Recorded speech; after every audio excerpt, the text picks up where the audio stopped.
tells you some things about protecting your home. And most of them you probably already know, like get an alarm if you can, or a dog if you like them.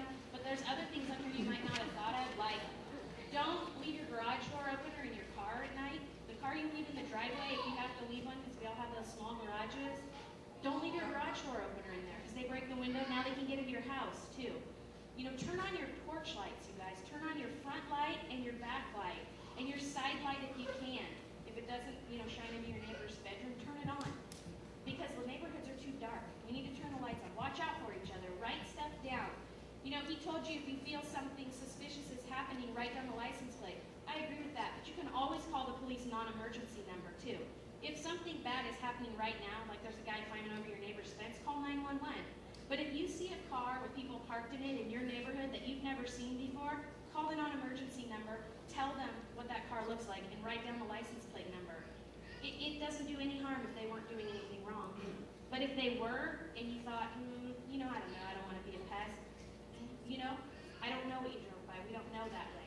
It doesn't do any harm to write it down, okay, and be extra cautious, especially right now until we get this handled.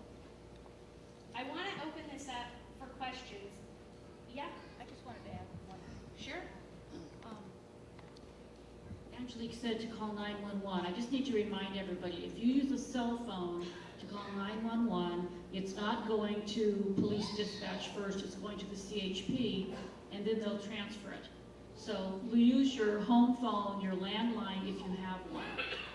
You can have a portable phone, that'll work, but the cell phone doesn't go directly to where you want it to go initially. So it'll save time if you use a real phone.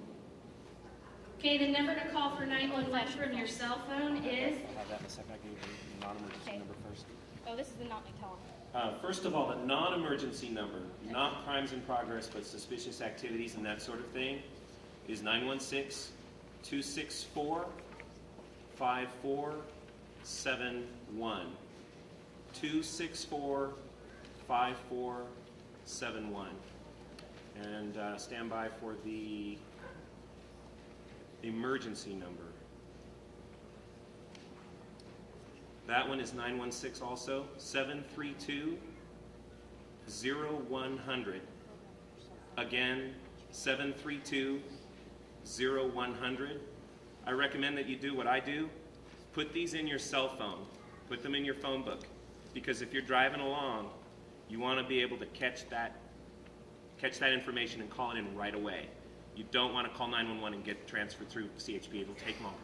Thanks, Keith. If you missed them, Captain Hahn said they're in here on this page with the police emblem at the top. But it's a good idea to program those in. Question? Okay, hang on just one second. I do want to open the floor for questions. Let me just give you one proviso first. If you can keep it on point to home invasions, robberies, and these guys are up here to answer questions, and if it's not, we'll put it off to the end, and people will stay. Okay, yeah. Nobody has mentioned the private security armed guards running around here and their relationship with you. This is very important. There has not been one. They're not here.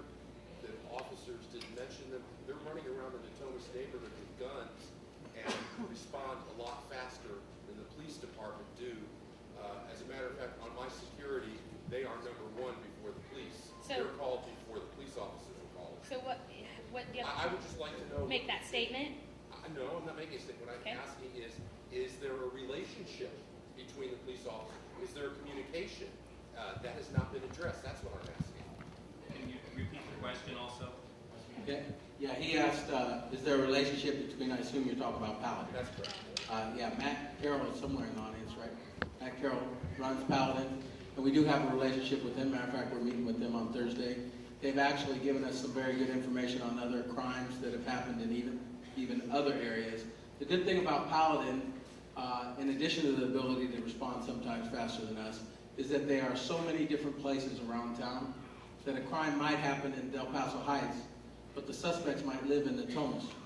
This has happened already, and they give us information on those suspects, or vice versa. So, yes, we do work with them. Would you recommend that if we're in trouble to call them before you? I recommend you calling whoever you feel comfortable with. Something has to happen real fast, and you're under something very serious has happened, and you have to respond.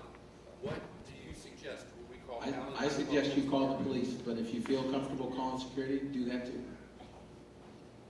It's a good question, but not everybody has Paladin, but it is a good question, and there are other security companies. Yes, ma'am.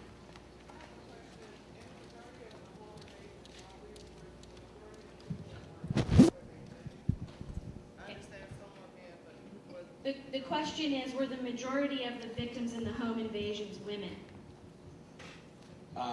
On the ones with the open garage doors, they were all women.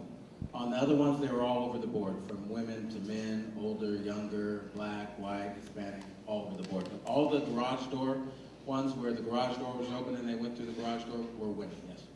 What was the average age? They were, average age was probably around 30 or so. They ranged from 29 to 68. Yeah.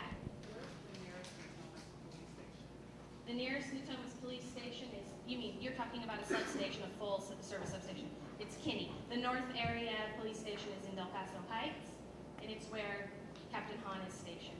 There is, in the master plan, supposed to be a substation in Natomas that should be coming at some point. Yes, ma'am. This rash of crime that's present now is uncharacteristic of the Natomas area. Are we just lucky right now, or what? Do you have any thoughts as to why? Okay, her question is, why the rash of crime right now? What's making that happen in Natomas? I say that is unusual because, to me, that's a violent crime. And, matter of fact, everybody considers it a violent crime. And Natomas has, had their fair share of property crime and things like burglaries and things like that, but they traditionally don't have like a fair share, if you will, of violent crime. And this is definitely violent crime, and as we went over the numbers, it's increased tremendously this month. What the reason for that is, I couldn't begin to tell you. I'm hoping that it will be over because it wasn't happening before June. I'm hoping when we get these guys in custody, we won't see this again. That's my hope. Yes, ma'am. I just wondering, has this fellow right here been apprehended? Yes. No, neither one of these two suspects have been apprehended. That's really familiar to me. So Well, I'll if you be place keeping it, an eye come and out. talk to us afterwards. Yes, ma'am. Hi, how are you doing? Councilman Hahn, is there any significance with the cell phone? It just seems like in all these instances, the cell phone, what are they doing with the cell phone? Okay, her question is, what is the cell phone's relationship to the crimes? I asked that very same question when this were started. Yeah, they often steal the cell phones. It's my understanding that they can slip the SIM card out of their cell phone and put it in the new cell phone. Then it responds like their own cell phone. So if you want a new cell phone, go rob it from you, and now you have a new cell phone. Okay, yeah.